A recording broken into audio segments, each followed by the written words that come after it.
A respeito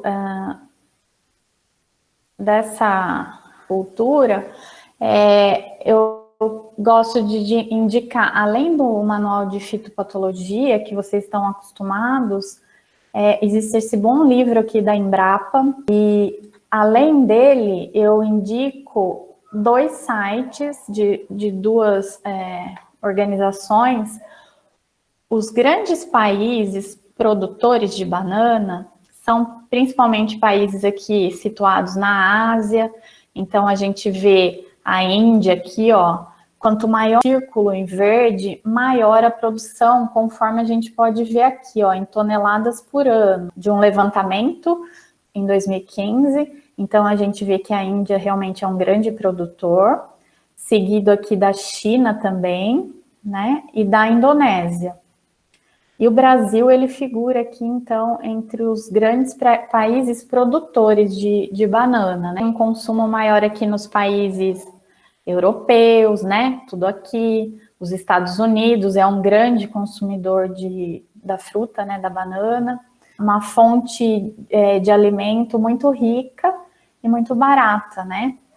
Já não é o caso aqui dos países europeus, dos Estados Unidos, que importam a banana dos países que produzem, tá? O Caribe e a América Latina como um todo são grandes exportadores, né, de banana, da cultura. Isso já vem se mantendo há um bom tempo. E a gente vê que a Ásia, nos últimos anos, ela tem aumentado aqui a questão de milhões de toneladas de bananas exportadas, tá? E um pouquinho, bem pouquinho aqui, a África, né? Porque, como eu falei, apesar de ter alguns países produtores e consumir relativamente uma grande quantidade, principalmente devido à subsistência, né? Na África, o principal não é para exportação. Em relação aos exportadores, a gente pode olhar no gráfico aqui da direita, um gráfico de 2018, isso aqui é em milhões de dólares, né? Então, além da quantidade de produto exportado, está incluído também o preço em que ele foi exportado. A gente vê aqui o Equador como o principal país exportador de banana do mundo. Para lembrar, lá ele não estava nem entre os 4 primeiros, né, produtores de banana, mas ele é um grande exportador de banana, seguido das Filipinas e da Guatemala. Interessante notar aqui que o Brasil ele não figura entre os grandes países exportadores de banana. O que a gente vê é um consumo aqui mais interno mesmo da planta, né, dos frutos. Em relação aos importadores, a gente vê que a União Europeia como um todo, né, chamando não só para cada país que compõe ali a União Europeia, mas ela como um todo é um grande importador de banana, seguido dos Estados Unidos e da China, tá? É interessante notar que se algum dia vocês forem ou voltarem para os Estados Unidos, para quem já foi, é interessante notar que as frutas de lá, as bananas que a gente vê no mercado, a gente quase nem vê banana brasileira, tá? O que a gente vê é mais banana ali da Costa Rica, dos países mais ali da América Central. Então, por que eu estou falando isso? Porque, novamente, além da gente exportar pouco, a gente tem um mercado como os Estados Unidos, que é um grande consumidor, um grande importador para explorar, né, pela cultura. Então, a gente tem muito o que fazer ainda, se a gente pensar em termos de mercado dessa fruta. Só para vocês terem uma ideia, ó, esses dados aqui são o que está em laranjas de 2019, em milhões de dólares, tá? Todas as frutas, ou a maioria das frutas aqui que a gente produz e exporta no Brasil, né? Então, a gente vê, tirando, é claro, citros, né? Que a gente coloca um pouco de lado. Mas pensando nas outras frutíferas, Para o Brasil, grande produtor e grande consumidor, em relação à exportação, essa fruta não diz quase nada, se comparado, por exemplo, com a manga, limões, melão, maçã, todos vêm antes do que a exportação que a gente teve nos 2 últimos anos de banana. No Brasil, em relação à área de banana produzida, quantidade também produzida, o que a gente pode ver? Que os 3 maiores estados produtores, São Paulo, né? Isso aqui são dados de 2017. São Paulo com, assim, a grande concentração da produção, sendo aqui no Vale do Ribeira. Bahia, então é um estado grande produtor de banana, e Minas Gerais, tá? Esses estados, esses 3 que eu falei, já há muitos anos eles vêm encabeçando aí a produção brasileira, a produção nacional de banana, tanto em área colhida quanto em quantidade produzida. Mas o que eu quero chamar a atenção, além disso daqui, é a questão da produtividade.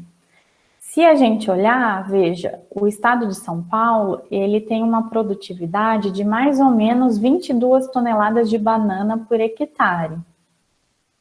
A gente vem para Minas Gerais, isso daí já cai para 16,5 toneladas por hectare. E na Bahia cai um pouco mais ainda, né? Chega a 12 toneladas por hectare. 22 toneladas por hectare é um número bom? Bom, se a gente comparar com os outros 2 grandes produtores, é um número bom. Se a gente comparar com o Rio de Janeiro, olha aqui, Roraima, né? Um número, assim, muito, muito pobre, né? Muito pobre no sentido de produtividade da cultura, né? Mas a gente vê, por exemplo, dentro do Brasil mesmo, estados como Santa Catarina, com 24,5 toneladas por hectare, e o Rio Grande do Norte, aqui, com 28 toneladas por hectare. Ou seja, aí está uma outra questão que talvez a gente deva explorar um pouco mais, né? Que é, apesar da gente ter, no momento, vamos pensar aqui em São Paulo, no Vale do Ribeira, como os grandes do cenário nacional aí de banana. Apesar da gente ter muitos produtores tecnificados, produzindo bem, essa média cai, essa produtividade cai por conta de que existe muita coisa aqui para praticamente a subsistência, ou mesmo aqui para ser vendido ali na feira, enfim, num comércio mais local da cultura, né? Então, isso faz trazer a produtividade para baixo. Apesar do Brasil ser um grande produtor e consumidor, a gente ainda pode investir em qualidade da fruta. Eu digo essas perdas de maneira geral, né? Não só em termos de doenças. E aqui eu chamo atenção para a qualidade fitossanitária, né? Mais envolvido daí com perdas em relação às doenças. Mas a gente pode ver também que a gente ainda tem problemas eu posso chamar um problema de custo, né? A gente tem um custo de produção muito elevado. A nossa tecnologia de produção, como eu falei, apesar de existir pontualmente algumas propriedades, alguns produtores bastante tecnificados, a gente ainda tem muito para desenvolver. E a nossa colheita e transporte, porque muito do que se perde em qualidade diz respeito também à questão de como é feito a colheita e esse transporte. Eu coloquei um asterisco aqui em relação às doenças viróticas. Não é que elas não existam na cultura e não é que elas não tragam problema para o bananicultor. Mas hoje eu fiz questão de trazer para vocês somente essas 4 doenças fúngicas, né? 3 no campo de produção, com importância, e uma na pós-colheita. E depois a gente vai falar de 2 doenças bacterianas também muito importantes para a cultura, tá? Começando então, pessoal, pela cigatoca amarela, causada pela Mycosferella muscicula, esse fungo que entre parênteses eu coloco um outro nome aqui, Pseudocercospora musi. Novamente, lembrando para vocês, por que eu estou colocando dois nomes aqui de fungo agente causal da cigatoca amarela? A Mycosphaerella, eu estou falando da fase sexual do fungo, né? A fase em que ele produz ascósporos, porque o fungo causador da cigatoca amarela, na fase sexuada, que a gente chama de Mycosphaerella musícula, ele é um ascomiceto, ele forma ascósporos, tá? E quando a gente fala da fase anamórfica ou fase assexuada, a gente chama, então, esse fungo de Pseudocercospora musi, tá? Então, como todo fungo anamórfico, ele vai produzir um esporo assexual, que genericamente a gente chama de conídeo. Vocês vão ver que na natureza, né, nos nossos campos de produção de banana, a gente encontra as duas formas, as duas fases aqui do fungo. Cada uma vai ter um pouquinho de especificidade em relação ao ambiente em que elas preferem, mas a gente consegue encontrar na natureza as duas fases, as duas formas, tá? A gente chama a cigatoca amarela, mas a gente também pode ouvir pessoas falando dela com outros nomes comuns, como mal de cigatoca ou cercosporiose da bananeira, que é a Austrália, tá? E as Ilhas Fiji são essas ilhas aqui, ó, do lado direito aqui da Austrália. Então, novamente, o prejuízo aconteceu aqui, num vale daqui chamado Vale de Cigatoca. Então, por isso que a doença recebe esse nome. Já o primeiro relato, se a gente olhar a Austrália aqui, ó, mais para cima aqui, ó, que é o que eu estou vendo a Austrália aqui, um pouco mais para cima à esquerda, eu vejo então Java, que foi o primeiro relato da cigatoca amarela. Quando ela chegou no Brasil, o primeiro relato foi em 1944, lá na Amazônia, tá? Hoje ela está por todas as áreas produtoras. É importante salientar aqui que a incidência dela e a severidade dela é muito ligada, não só a amarela, né, mas a cigatoca negra, a condições ambientais. E apesar de estar em todas as áreas produtoras, a gente vê uma diferença na frequência com que ela ocorre, principalmente em regiões como a nossa, aqui do Vale do Ribeira, em que a gente já tem a cigatoca negra. Então, pessoal, quando a cigatoca negra chegou aqui no Vale, foi depois, vocês vão ver, do que a cigatoca amarela, né? Primeiro a gente já tinha a cigatoca amarela, e a cigatoca negra chegou depois.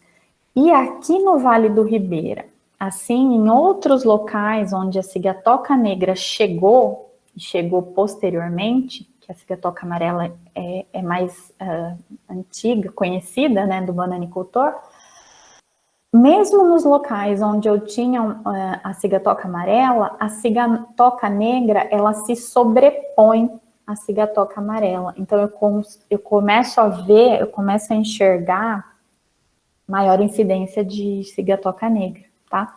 Vocês vão entender por quê, mais à frente, que eu vou falar da cigatoca negra, a questão da agressividade do fungo agente causal da cigatoca negra, tá? Então, isso explica a questão dela se sobrepor à cigatoca amarela. Mas é importante falar novamente que, se a gente pensar aqui no Vale do Ribeira, a cigatoca negra chegou, né? E ela se sobrepôs à cigatoca amarela, em termos de agressividade, em termos de prejuízos. Só que a gente vê locais ainda que a gente tem a predominância da cigatoca amarela, tá?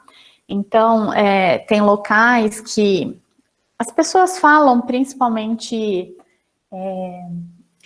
relatos de agrônomos e produtores que parece que há um predomínio da cigatoca amarela mais próxima aos rios, nas plantas mais próximas ao rio aqui, tá? E quando a gente vai se afastando um pouco, a gente começa a ver maior incidência da cigatoca negra. Isso é uma observação, né? Não é um relato científico, é uma observação. Mas se a gente quiser entender um pouco melhor, a gente pode comparar, por exemplo, o estado de São Paulo com o estado de Santa Catarina, por exemplo, ali um pouco mais para o Paraná principalmente. A gente vê que lá o predomínio é da cigatoca amarela, tá? Então, aqui, apesar da negra estar dominando, a gente consegue ver, sim, cigatoca amarela em algumas propriedades, tranquilamente, tá? Mas é importante salientar que a frequência é muito maior da cigatoca negra. As condições adequadas para esse fungo desenvolver essa doença. Chuva frequente, então precisa de umidade, e uma temperatura em torno de 25 graus, tá? Seria assim, não que ela só se desenvolva a 25 graus, não é isso, mas seria a temperatura considerada ótima para o desenvolvimento da doença, 25 graus, tá? Outra informação importante para a gente conseguir comparar a cigatoca amarela com a cigatoca negra, como eu falei, em relação à agressividade. Quando a gente tem uma variedade que é suscetível e não faz um manejo adequado da doença, a gente vê relatos de danos por volta de 50% da produção, tá? Então, o que eu chamo a atenção com isso? Que não é porque a gente dá atenção à cigatoca negra que a gente deve esquecer da cigatoca amarela. Não. Tem locais que, novamente, ela predomina e não é de se negar a importância dela em relação aos danos causados na produção. Eu vou ter que tomar medidas de controle para não sofrer prejuízo. Quando a gente fala do esporo assexual, que é o conídeo, vocês vão começar já a notar um pouquinho de diferença entre a parte sexuada da assexuada. Então, o conídeo, o esporo assexual, ele é produzido principalmente numa época mais seca, que só um orvalho à noite já basta para ele ser produzido, tá? A liberação dele é por esse orvalho aqui da noite, e a chuva também libera esse esporo assexual da folha. E a disseminação, a principal forma de disseminação, não é a única, mas a principal, é a disseminação pela água. Quando a gente compara com o esporo sexual, que eu já adiantei para vocês, que é um ascósporo, olha a diferença. A gente vê que a produção do ascósporo, ela é mais dependente de chuva, tá? Então, em épocas chuvosas, a gente vê a produção muito grande, muito intensa do ascósporo, tá? Em época seca, quem toma o lugar à frente é o conídeo. E em termos de temperatura, tem que ser maior que 21, tá? Então, o ascósporo aqui no Brasil, ele é o grande responsável pelo aumento da doença no campo, tá? Por conta de que a banana, ela é produzida em ambientes mais chuvosos e com temperaturas mais altas. Então, somente naqueles momentos ao longo do ano, que são períodos curtos, tá? Que não tem chuva, é que a gente vê o predomínio de conídeo, mas o que a gente vê, né, em frequência maior, sendo o responsável principal pelo desenvolvimento da doença, são os ascósporos, são os esporos sexuais. No caso desse ascósporo, para ele ser liberado de dentro do asco, não basta só o orvalho, tá? Ele precisa da chuva. E a disseminação ela é principalmente feita pelo vento, tá? Então, a gente já começa a notar diferenças aí entre a fase sexuada e assexuada do fungo. Talvez vocês possam estar se perguntando a questão do sintoma. Então, novamente, o que eu falo para vocês, não importa se a infecção aconteceu, a primeira infecção aconteceu por um conídeo, ou se ela aconteceu vinda de um ascósporo. Eu vou ter o mesmo desenvolvimento de sintomas, eu vou ter os mesmos sintomas de cigatoca amarela. A mesma coisa acontece para a cigatoca negra.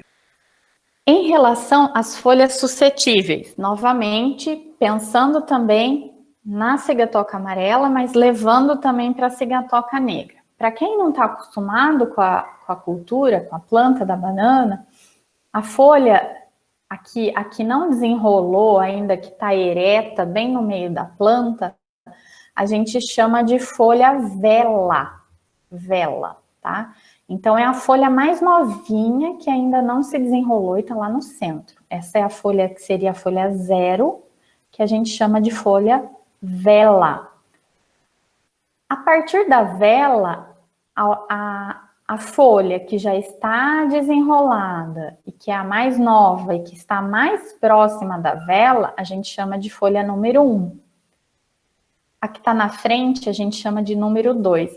Porque, para quem não sabe, é como se a bananeira fosse emitindo folhas em espiral.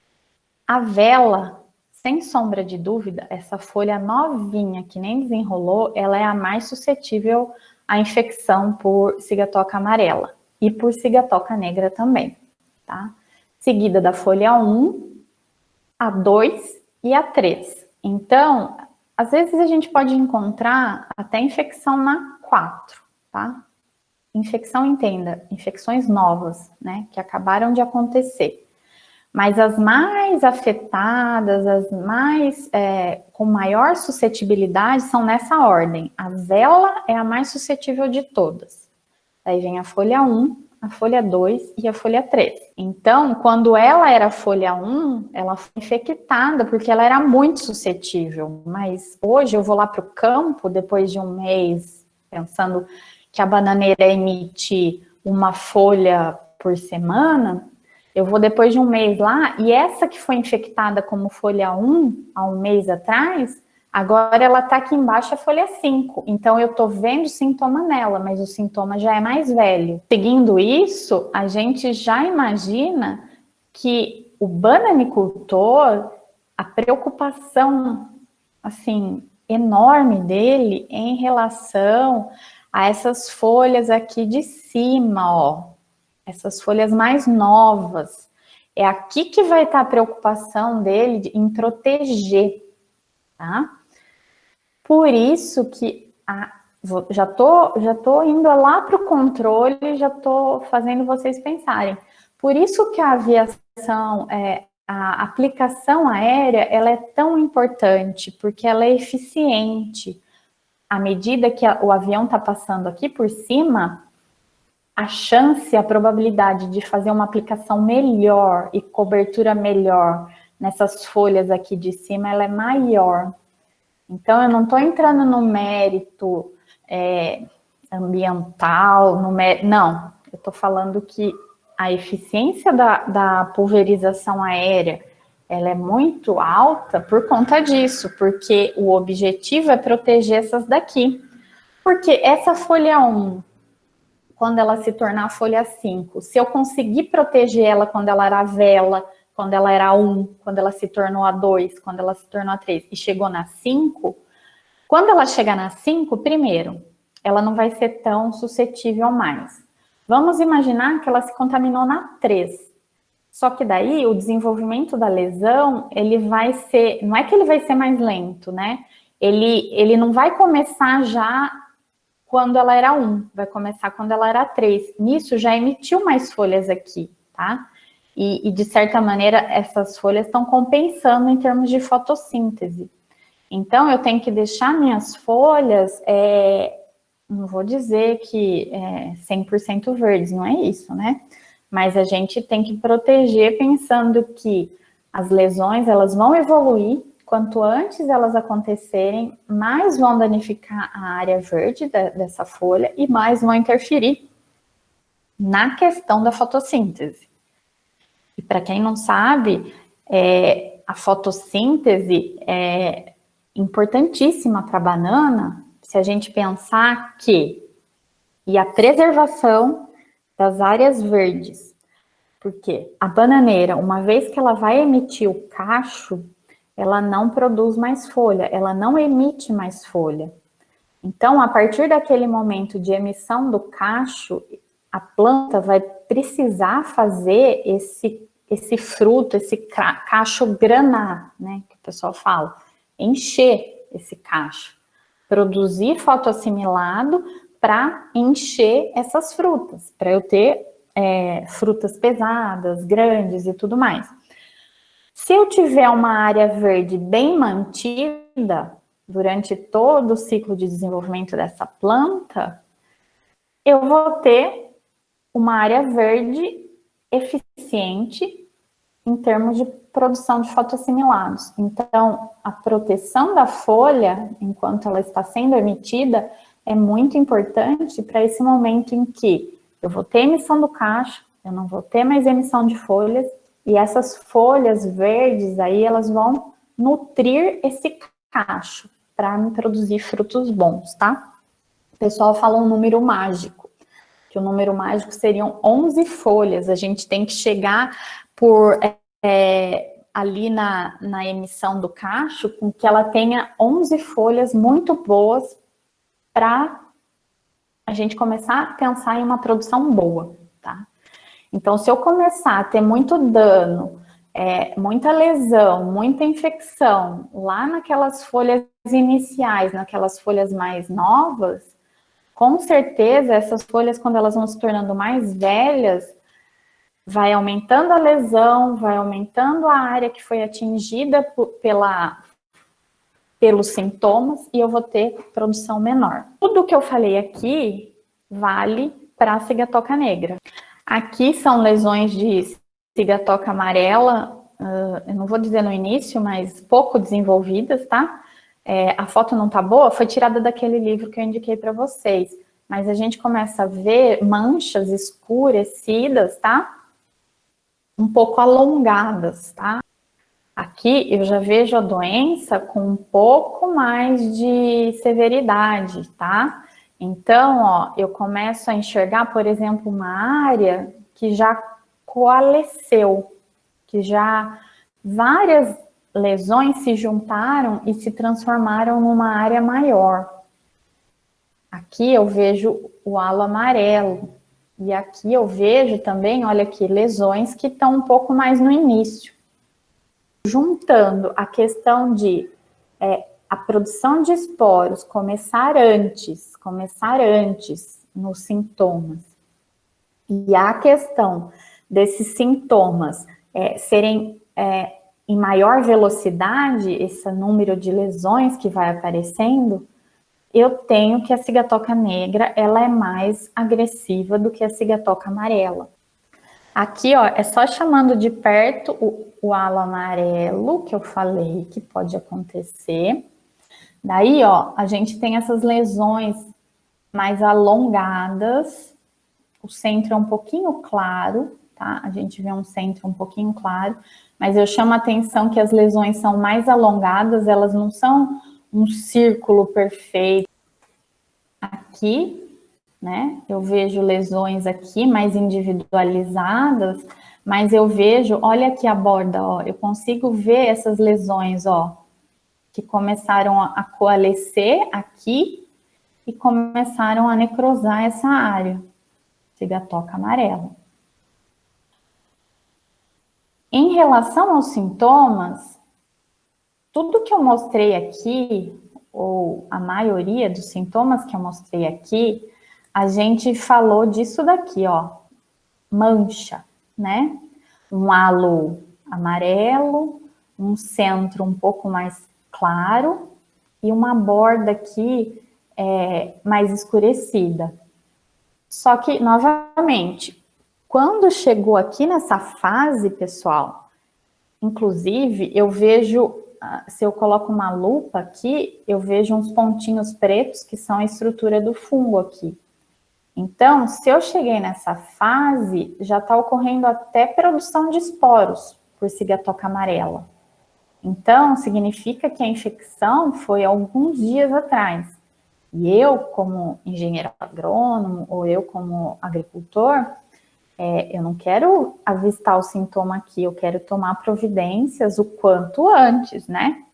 Então, os sintomas iniciais da Sigatoka amarela são esses daqui, ó.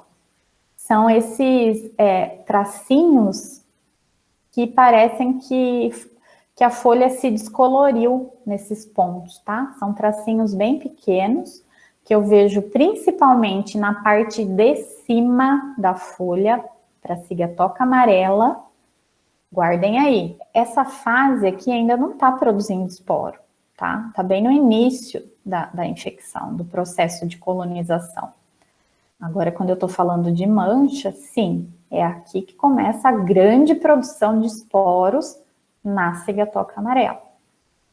Então, se eu pudesse enumerar de maneira bem simples, né, bem simplificada, a questão dos sintomas da Sigatoka amarela, eu falaria traços levemente descoloridos, que é essa fase inicial do desenvolvimento da doença. Coloquei principalmente nas folhas 2 a 4. Desses traços leves, a gente começa a ver estrias já um pouco mais amarelas, até um marrom, tá? O que são as estrias? São áreas um pouquinho maiores que traços aqui, tá? Eu consigo enxergar um pouquinho melhor já sem o auxílio de lupa, tá? Elas já são bem amareladas e às vezes até marrom, tá? E geralmente na face superior. Veja que eu coloquei um asterisco aqui. Chame atenção para esse asterisco, que a gente vai ver a diferença em relação à Sigatoka negra, principalmente nessa questão aqui, tá? Então, na amarela, principalmente, esses primeiros sintomas aqui eu vejo na parte de cima da folha. E essas estrias, elas vão evoluir para manchas mais escuras, necróticas, com o halo amarelo, tá? Isso é uma maneira simplificada de mostrar o quadro sintomatológico da doença, tá? Mas, por exemplo, tem publicações e tem sistemas de monitoramento da Sigatoka que são muito mais específicos no caso da questão dos sintomas, tá? Então, por exemplo, eu trouxe aqui dessa publicação, por exemplo, olha para vocês terem uma ideia. O desenvolvimento da lesão, né, da doença, ela vai desde um estágio 1 até um estágio 6. Então, os traços aqui que eu falei para vocês, que são um pouquinho brancos, né, mais para branco do que para amarelo, clorótico, eles são pequenos, então esse estágio 1 seria representado por essa figura aqui. A lesão, a mancha, né, de Sigatoka amarela, ela é alongada. Ela faz lembrar, de certa maneira, um círculo, mas ela é mais oval, ela é mais puxadinha para as pontas, ela é mais alongada. Por que eu chamo muito a atenção de vocês para essa questão? Porque na bananeira existe uma outra doença que é muito comum, aqui no Vale do Ribeira, de maneira geral, em outros locais também, que é muito facilmente confundida com a Sigatoka amarela. É uma mancha foliar, causada por um fungo também, mas que eu tenho que chamar a atenção de vocês para vocês não confundirem com Sigatoka, principalmente Sigatoka amarela. Então, é a mancha de Cordana, tá? A mancha de Cordana, olha isso daqui, pessoal. Se a gente comparar com o que eu acabei de mostrar lá de Sigatoka amarela, elas são muito parecidas, muito parecidas. Só que a mancha de Cordana, geralmente, ela é uma lesão mais circular e maior, tá? Então, eu vejo muito mais dessa área branca E de vez de ser alongadinha do jeito que eu mostrei aqui, ó, para a cigatoca amarela, ela é bem mais circular, tá? Ela, inclusive, a mancha de cordana, ela pode pegar grandes extensões, tá? Ser um círculo bem grande e tem um halo amarelo. Então, eu não posso confundir visualmente, mas se eu tiver qualquer dúvida, uma lâmina me tira, me esclarece eventual dúvida que eu tiver, tá? Porque os esporos são bem diferentes. O que vocês estão vendo em escuro aqui, ó, são os conidióforos. A hifa modificada era para ser uma hifa, né? Era para ser uma hifa como outra qualquer. Mas ela se desenvolveu e em cima dela, na parte terminal dela, eu vejo a formação de esporos. Como são esporos assexuais, esses esporos têm o nome de conídeo. Como eles são conídeos, as pessoas deram o nome para essa hifa modificada de conidióforo, tá? E se vocês olharem, então, essas estruturas que parecem hifas mesmo, elas são os conidióforos. E os esporos estão soltos aqui porque eu mexi, né? Eu mexi aí nessa lesão para fazer uma lâmina. Mas em cima, na parte terminal desses conidióforos, eu tinha esses conídeos aqui, ó, redondinhos, tá? Então, por mais que eu possa me confundir aqui na questão do sintoma, na hora de fazer, por exemplo, uma diagnose visual, quando eu faço uma lâmina, impossível de se confundir, porque, olha, os esporos pequenos são aqui bem clarinhos, os conidióforos aqui, tá? Que são as hifas modificadas. Então, ela vai causar uma morte precoce, né, das folhas. Se eu não controlar aquelas áreas necrosadas, por mais, assim, que em termos de velocidade sejam formadas muito mais vagarosamente do que na cigatoca negra, eu vou ter necrose, e essa necrose pode evoluir e pode causar a morte das folhas, sim. E morte precoce das folhas significa o quê? Que no momento que eu precisar daquela folha para fazer fotossíntese, eu não vou ter. Então, redução da área foliar verde e enfraquecimento da planta. Queda na produção, tá? Controle da cigatoca amarela. O que eu quero chamar a atenção aqui é, novamente, eu vou traçar um paralelo depois com a cigatoca negra para comparar a questão do controle, se vai mudar e o que vai mudar. Então, eu quero que vocês prestem atenção e depois a gente faz o mesmo para a cigatoca negra para comparar uma com a outra, tá? Vocês vão ver que, de maneira geral, já falando um pouquinho antes, né, resumindo aqui a história, não tem nada mágico, como é cigatoca negra, eu vou fazer um tipo de controle que antes eu não usava na cigatoca amarela. Não existe isso, tá? Vocês vão ver que, no geral, a questão do controle é muito parecido. O que vai mudar, vocês vão entender, é como eu faço esse controle. Então, não é o tipo de controle em si que muda, mas o como eu faço para a cigatoca amarela e como eu faço para a cigatoca negra, tá? Então, o primeiro, sem sombra de dúvidas, é usar variedades resistentes, tá? Em termos de Cavendish, que é o grupo da banana nanica, né, que é o Brasil também é um grande produtor de banana nanica, o Vale do Ribeira. Para a cigatoca amarela, eu não tenho variedade resistente e tolerante. Então, todas as variedades que estão nesse grupo Cavendish, eles são suscetíveis à cigatoca amarela. Já no grupo terra, eu já tenho variedades resistentes. Mas aí eu tenho que ver, né, qual é o meu mercado, o que eu vou plantar. Controle cultural. O controle cultural, ele é muito recomendado para propriedades orgânicas, sem sombra de dúvida, mas ele também pode ser um complemento muito bem-vindo para propriedades convencionais também. Então, drenagem rápida, né? Não acumular água.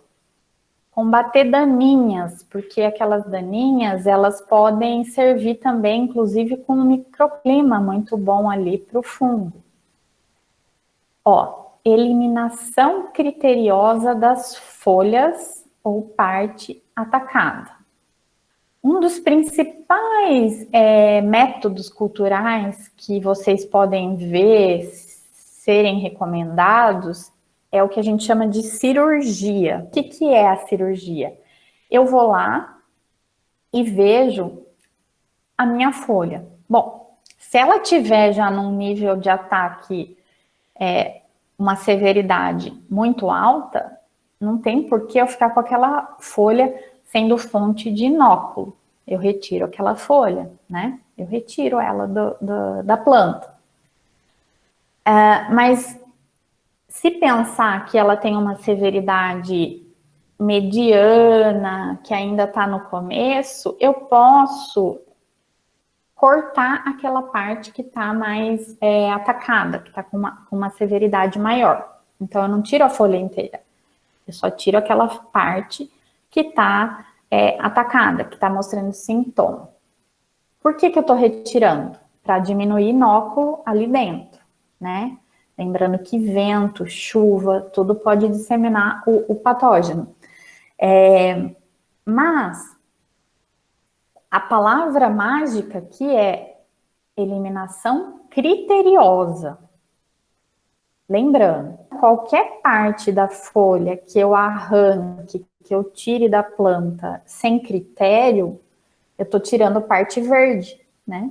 Então, eu estou tirando a área propícia a fazer fotossíntese. Então, não é porque eu vi um sintoma inicial de cigatoca que eu vou lá e corto aquela parte, eu tiro aquela folha, porque aquela folha vai me fazer falta lá no final, próxima à produção, tá? Então, com um pouco mais de experiência, a cirurgia, ela deve ser olhada de maneira que ela só vai me dar garantia de ser um bom manejo se eu olhar para aquela folha e imaginar, com base na minha experiência, se aquela parte que eu arrancar, o prejuízo de eu deixar aquilo vai ser maior do que se eu tirar aquilo. Outras maneiras de controle cultural, adubação adequada, é lógico, e sombra, né? Tem a ver com a questão de microclima também. Agora a gente chega na principal maneira, que sem sombra de dúvida é o controle químico, né? Aplicação de fungicida, principal método de controle, principalmente se eu estou tratando daquele subgrupo Cavendish, que é suscetível, que eu não tenho variedade resistente. Então, a nanica, o Brasil produz e a gente tem a nanica como um dos principais frutos para exportação, principalmente, tá? Então, é como eu falei, não é porque ela não é resistente que eu vou deixar de plantar. Se o mercado está pedindo, está pagando por isso, eu vou plantar. Mas eu tenho histórico de cigatoca. Bom, então, não me resta aplicar como complemento controle cultural e fazer a aplicação de fungicidas, porque eu não vou encontrar entre o subgrupo Cavendish, como exemplo, a nanica, variedade resistente, tá? E o controle químico, ele é recomendado, inclusive para cigatoca amarela. Então, se eu tenho a cigatoca amarela, não tenho a cigatoca negra e tenho uma alta pressão da doença, um histórico naquela propriedade, uma condição ambiental favorável, eu vou ter cigatoca amarela e eu vou ter que encarar ela como uma doença que pode me gerar perdas expressivas, tá? Então, é mais para isso que eu coloquei isso daqui, para lembrá-los da importância, né, dessa doença. Ela não pode e não deve ser negligenciada. Essa tabela, ela é daquele livro que eu falei para vocês da Embrapa, lá de fitossanidade. Ela é antiga, né? O livro é de 2000. Mas eu coloco ela aqui para lembrar dessa questão. Muitos locais em que antes não havia a cigatoca negra, o óleo mineral e também em propriedades orgânicas, tá? O óleo mineral, ele faz um bom controle, dependendo do... Só o óleo mineral, tá? Dependendo da pressão da doença, né? Qual é a incidência, qual é a severidade dessa doença no meu campo. E também das condições climáticas. Aqui são outros produtos, alguns são usados até hoje, tá? Que nem o tilt, que é um propiconazol, é um triazol, ele é indicado com óleo mineral até hoje. Tem uns benzimidazóis, tá? Que são recomendados também para a cigatoca amarela. E tem o clorotalonil, já é um fungicida protetor, tá? Esses aqui, os triazóis, os benzimidazóis, são sistêmicos. Para a cigatoca amarela, eu entrei hoje, tá? São 100 produtos registrados. E olha aqui, o clorotalonil, que é esse protetor. Entraram as estrobilurinas no mercado, o óleo mineral. Aqui também, nesses registros, existem outros ingredientes ativos que eu recomendo. Os benzimidazóis não estão aparecendo aqui, mas eles estão entre esses 100 produtos. Tá? Inclusive, pessoal, tanto para a cigatoca amarela quanto para a cigatoca negra, hoje estão registrados, inclusive, indutores de resistência. Então, existe um produto que é a base de uma planta, que é a melaleuca, que hoje em dia está aí entre esses produtos registrados e que ele é um indutor de resistência para a planta. Então, ele não é aquele fungicida clássico, né, que a gente conhece. Cigatoca negra, essa vilã, né, da produção de banana. Então, veja, o fungo, ele é um primo lá da cigatoca amarela, né? São do gênero Mycosphaerella. Lá era uma Mycosphaerella musícola a espécie, né? Aqui é Mycosphaerella fijiensis, tá? E também aqui, da mesma maneira que eu falei lá para a cigatoca amarela, a gente vai ver aqui que na cigatoca negra a gente vai ter também no desenvolver da doença, tanto a forma sexuada quanto a forma assexuada do patógeno que é agente causal dessa doença. Lembrando que o primeiro relato da cigatoca amarela foi lá em 1902, início do século XX. A cigatoca negra, o primeiro relato foi no mesmo local lá em que houve os prejuízos da cigatoca amarela, mas já foi em 1963, tá?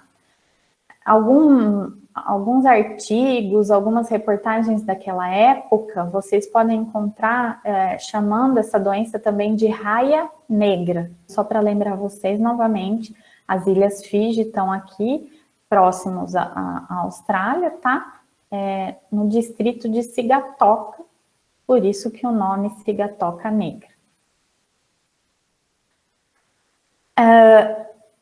Brasil, primeiro relato, 1998, no estado do Amazonas, tá?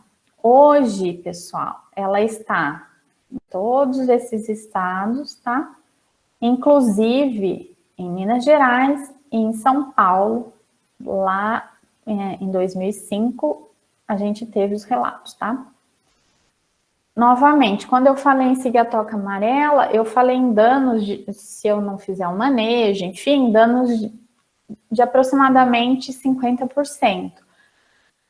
No caso da cigatoca negra, a partir do primeiro ciclo já da banana, que mostrou infecção por cigatoca negra, a redução na produção pode chegar a uma redução de 100%. A gente está falando até que de um patógeno que está aqui no estado de São Paulo, por exemplo, há 15 anos, tá? Então, é bem recente. Eu trouxe só a título de curiosidade as duas publicações que foi o primeiro relato da ocorrência dela em Minas Gerais, foi lá em 2005, e da cigatoca negra no estado de São Paulo, que também foi em 2005. Então, se a gente voltar para aquele slide dos estados produtores, né, os mais importantes estados produtores do Brasil, a gente vê que há 15 anos, então, está em Minas Gerais e em São Paulo. E na Bahia, que seria o terceiro estado lá que eu mostrei no slide, grande produtor de banana. Na Bahia, ela é mais recente ainda. Então, o primeiro relato da cigatoca negra na Bahia foi há 2 anos atrás. Sintomas da cigatoca negra. Então, pensando naquele sintoma mais simplificado que eu mostrei para vocês, sem levar em muitos critérios, né? Começam com estrias bem pequenas, de cor já mais escuras. A gente lembra que na amarela, aqueles tracinhos que começavam a doença, eles eram pequenos, cloróticos, né? Meio brancos, meio amarelados. No caso aqui, a gente já vê, ele é mais escuro. E olha aqui o asterisco, que eu falei para vocês ficarem com aquilo na mente.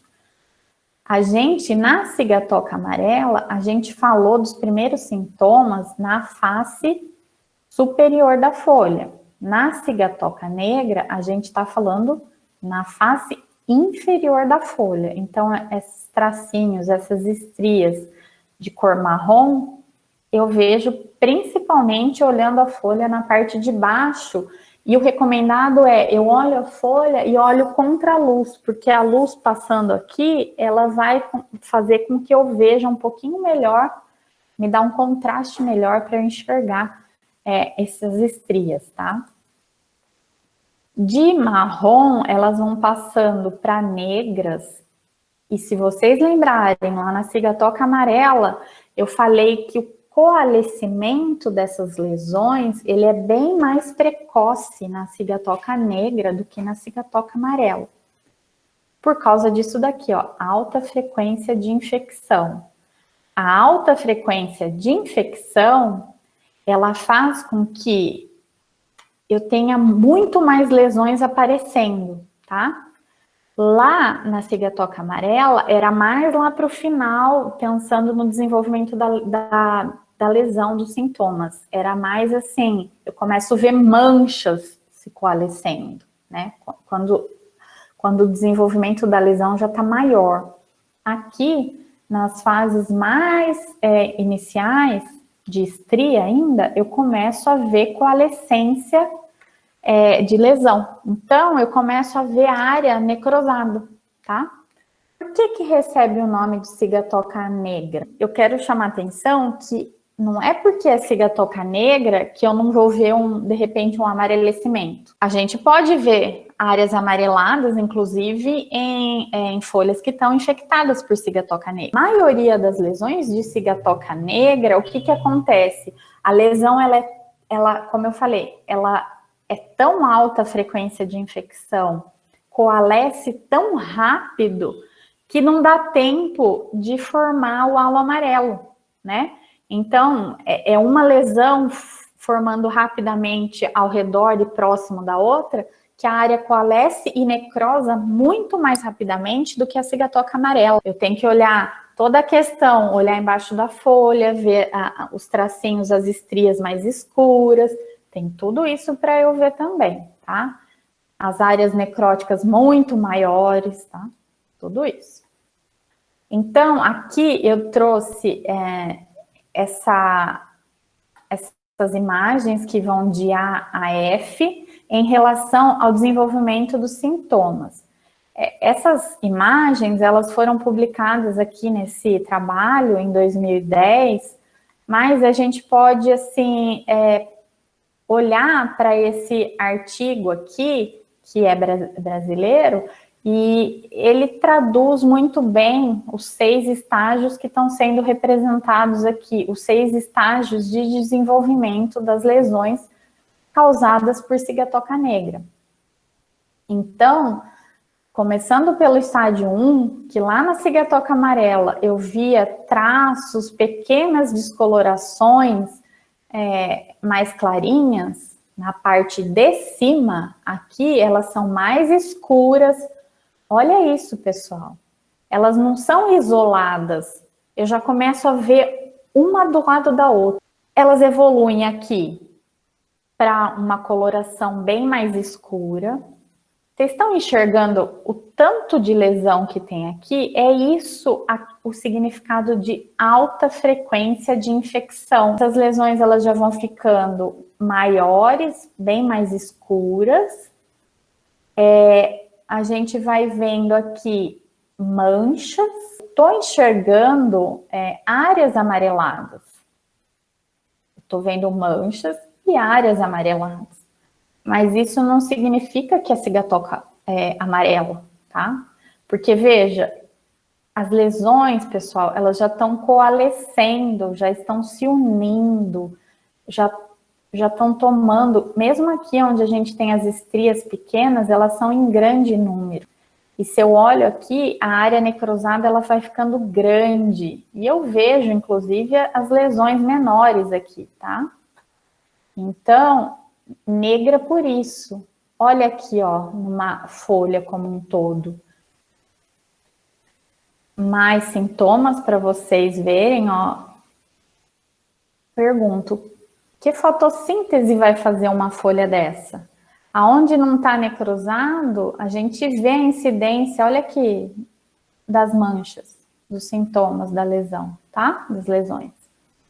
E aqui também, ó, eu tô vendo áreas mais amareladas, mas eu já tô vendo o escurecimento, a necrose bem mais precoce do que na cigatoca amarela. Novamente, ó, áreas já necrosadas e áreas que estão para necrosar. Então, aqui eu vejo as manchas já se unindo, aqui também, e elas vão ficando escurecidas, ó. Um pouquinho de halo amarelo, mas não dá nem tempo, porque à medida que o patógeno vai colonizando essa folha, ele já vai necrosando. Gente, olha, isso é o que eu chamo, né, de uma foto didática. É para não ter dúvida de que é uma cigatoca negra, né? Olha isso, já não existe mais, olha aqui atrás também, não existe mais praticamente tecido sadio. No campo, como eu falei, além da questão da necrose mais intensa, chamar atenção para algumas coisinhas que podem ajudar vocês a separar a cigatoca amarela da cigatoca negra. Então, os primeiros sintomas, como eu chamei a atenção, são estrias amarelo claras na face superior da folha, no caso de cigatoca amarela. Na cigatoca negra, eu tenho que olhar na face inferior e elas já são marrons, elas já são estrias mais escuras. Halo amarelo, já falei, comum, quase que obrigatório na cigatoca amarela, e na negra nem sempre aparece. As lesões por área são baixas, né? Eu não tenho muita lesão por área de folha na amarela, e tenho muita lesão por área de folha na cigatoca negra. Suscetibilidade, então se eu vejo sintoma e estou na dúvida se é negra ou amarela, mas eu estou vendo na variedade ouro, eu estou falando de amarela, porque ouro é resistente, tá? No manual de fito existe uma tabela, e nos livros de maneira geral, as resistências, as cultivares que a gente tem, as principais cultivares que a gente tem, e qual é o nível de resistência, se é suscetível, resistente ou moderadamente resistente. Para negra, para amarela e para mal do Panamá, que a gente vai falar depois. As lesões eu vejo mais na parte de cima, na cigatoca amarela, e mais na parte de baixo, mas não é mais fácil visualizar. Mas à medida que a lesão, a doença vai se desenvolvendo, eu vejo também na parte de cima.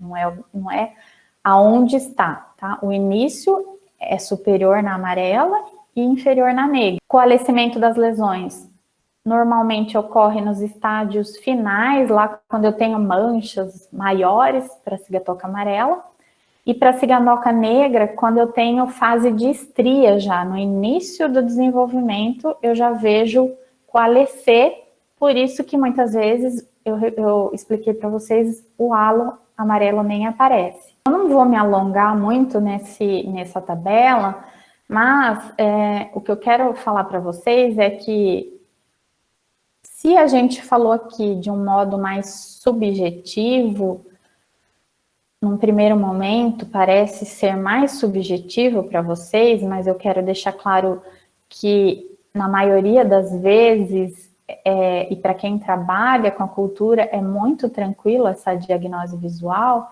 mas eu posso levar as folhas para o laboratório e fazer uma lâmina, tá? E na lâmina eu posso diferenciar conidióforo e conídeo, esporo assexual, tá? Então, em relação ao tamanho, em relação a quantas septos formam, tá? E uma coisa que chama muito atenção é isso aqui, ó, hilo basal ligeiramente espessado. Essa representação é só para mostrar para vocês. A parte de baixo aqui, esquece o A e o D, esquecem o A e o D. Vamos aqui para o B, para o C, para o E e para o F. Aqui na parte de baixo são os ascósporos, são os esporos sexuados. Veja que eles têm duas células aqui, ó, duas células. Eles estão germinando. Veja que interessante, tanto no E quanto no F, eles podem germinar nos dois polos. São duas células aqui, pode ter a germinação dessa célula ou dessa célula. E aqui em cima são os conídeos, os esporos assexuais. O B e o E, que eu circulei de preto, são os esporos assexuais e sexuais da cigatoca negra. E o C e o F são os esporos assexuais e sexuais da cigatoca amarela. Então, a cor me mostra aqui negra e aqui amarela, tá? A cor que eu circulei a letra. Veja que pelos esporos sexuais, pelos ascósporos, eu não consigo uma clara identificação e diferenciação de qual cigatoca eu estou falando, né?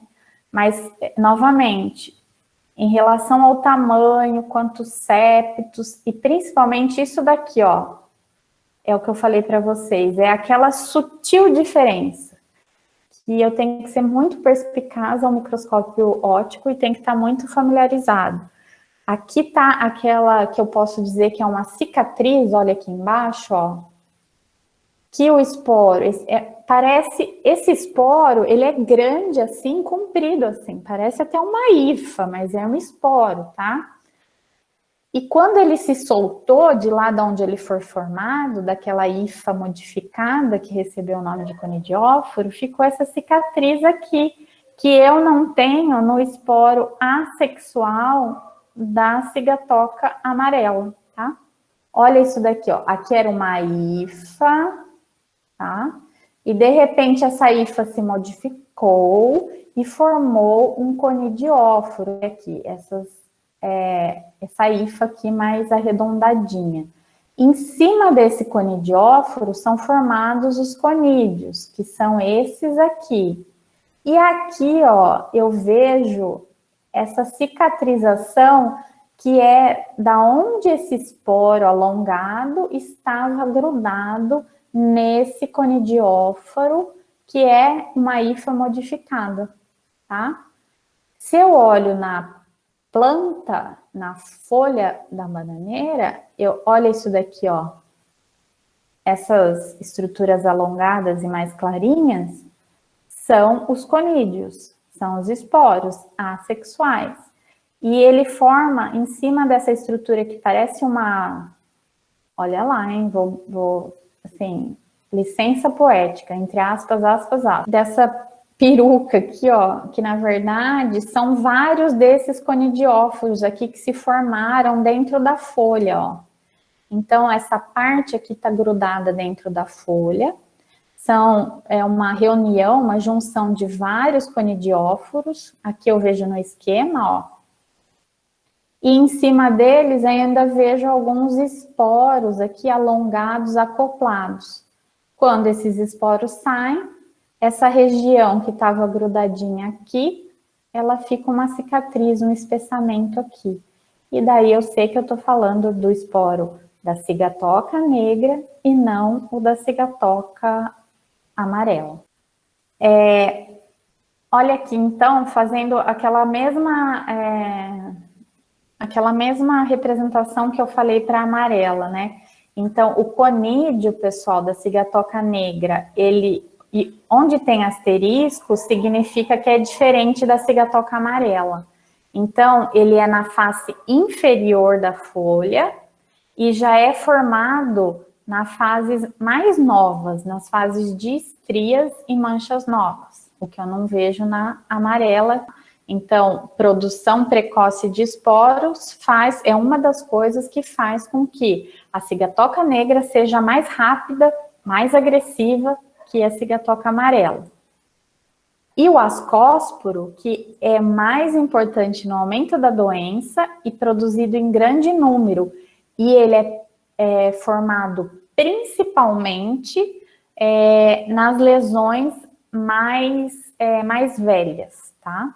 A cigatoca, ela precisa de umidade e temperatura para desenvolver a lesão, e de vento e chuva, pensando na cigatoca negra mais especificamente, para disseminação, porque na cigatoca amarela não precisa de chuva, só um orvalho basta, tá? Mas a questão do umidade e temperatura para desenvolver a lesão, quando eu falo de umidade, eu estou me referindo principalmente... Tem a questão da umidade do ar, alta, que é importante, mas eu estou me referindo principalmente ao período de molhamento, que é aquela água livre na folha. Ela é muito importante para o desenvolvimento das lesões, tá? Para haver infecção pelo patógeno da cigatoca. No Brasil, a gente pode elencar mais duas formas de disseminação que a gente pode ver fazendo com que a cigatoca passe de um lugar para o outro. Primeiro é proteger fruto com folha doente durante o transporte. Então, isso numa propriedade que tem cigatoca, isso é um crime, na verdade, né? Porque a pessoa está protegendo, imaginando a proteção ao fruto, né? Para a qualidade do fruto. Só que se eu tiver sintoma de cigatoca negra ou amarela, eu estou levando esse patógeno a disseminar mais rápido que o vento, mais rápido do que a chuva. Ele está indo de carro, né? Então, isso aqui não pode. Existem algumas regiões que isso é lei, que é proibido proteger fruto com folha, tá? E isso daqui, que já é mais comum até aqui no Vale do Ribeira, né? Quando a gente vê os períodos mais chuvosos, com cheias ali nas regiões mais acima da nossa, as nossas bananas, os nossos pomares, eles vêm até aqui próximos aos rios, né? E quando chove muito, o rio ganha uma velocidade aqui de escoamento e a terra fica desestruturada, causa o desbarranco, né? Então, a gente vê planta nadando aqui, flutuando, né? É muito comum em época de são 2 esporos, sendo que pensando na negra, ele vem mais para a fase mais inicial da lesão, e depois para a fase mais velha, eu tenho aqueles esporos sexuais.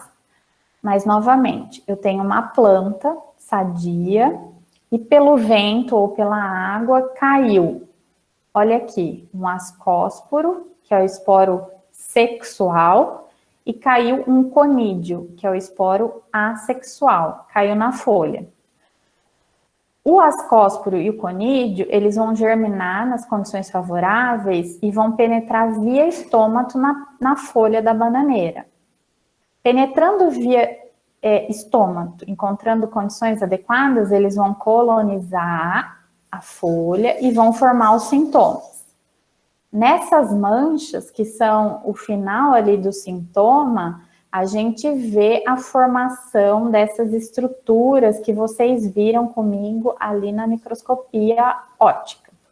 Essas estruturas aqui, veja, elas estão imersas na folha e as hifas modificadas, que são os conidióforos, elas vão começar a produzir, olha aqui em azul, os esporos alongados, que são os esporos assexuais, tá?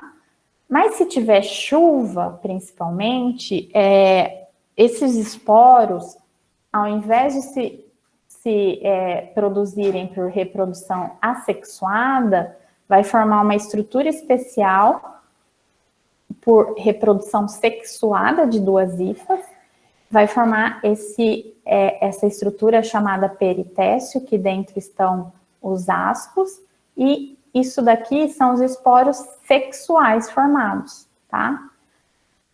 Quando esse esporo, seja um conídeo, seja um esporo assexual ou um esporo sexual, cai numa folha sadia, novamente, germina, entra por estômato, seja um ascósporo que está lá na folha que eu fiz a cirurgia, como a Giovana falou, ou seja um conídeo que está lá na estria de uma folha com cigatoca negra.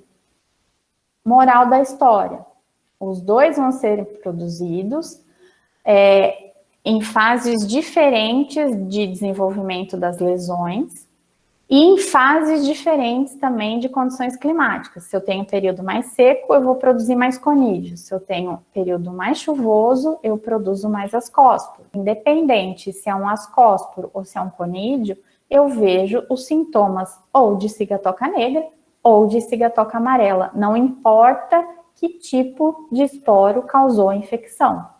Prejuízos da cigatoca negra: queda da produção, tá? Mais agressiva que a cigatoca amarela. Lá eu falei perdas de aproximadamente 50%, se não fizer nada. Aqui eu tô falando de perdas que podem chegar a 100% se eu tiver uma variedade suscetível, se eu não fizer nada. Maior custo de produção, a cigatoca negra, porque eu vou aplicar os fungicidas, só que eu vou ter que aplicar muito mais. Geralmente, em média, aqui no Vale do Ribeira, por exemplo, é normal uma vez por mês a aplicação, tá? Varia muito. Se está um período chuvoso, geralmente a frequência de aplicação é maior. Se a gente está no inverno, por exemplo, é menor essa aplicação. Mas, em média, eu posso falar de 12 a 14 aplicações anuais, pensando na cigatoca negra. A cigatoca amarela é bem menos, tá? E outra coisa que causa também a questão dela ser mais problema, mais difícil, é isso, ó. Ela ataca mais variedades do que a cigatoca amarela. Chama atenção de novo que esse slide foi o mesmo que eu falei lá para a cigatoca amarela. Lembra que eu falei? O controle, o tipo de controle vai ser o mesmo, mas o modo como eu aplico esse controle vai ser diferente. Por quê? Na cigatoca negra e amarela, vou usar variedades resistentes, mas nem as variedades que eu indico para amarela não são as mesmas que eu indico para resistência para cigatoca negra. Controle cultural, eu penso do mesmo jeito para a amarela e para a negra. E o controle químico? Existem os fungicidas que são registrados, sem sombra de dúvida, é o principal método de controle, mas aqui, como eu discuti com vocês, o maior número de aplicações, sem dúvida, por conta de tudo isso que vocês viram comigo, é para a cigatoca negra, muito maior, tá? Curiosidade, Agrofit, fiz o acesso ontem ou hoje, 60 produtos registrados. Azóis, estrobilurinas, tem aquele indutor de resistência que eu falei também, mas em suma, não é isso que vai mudar muito, né? É a questão de quantas vezes eu vou aplicar.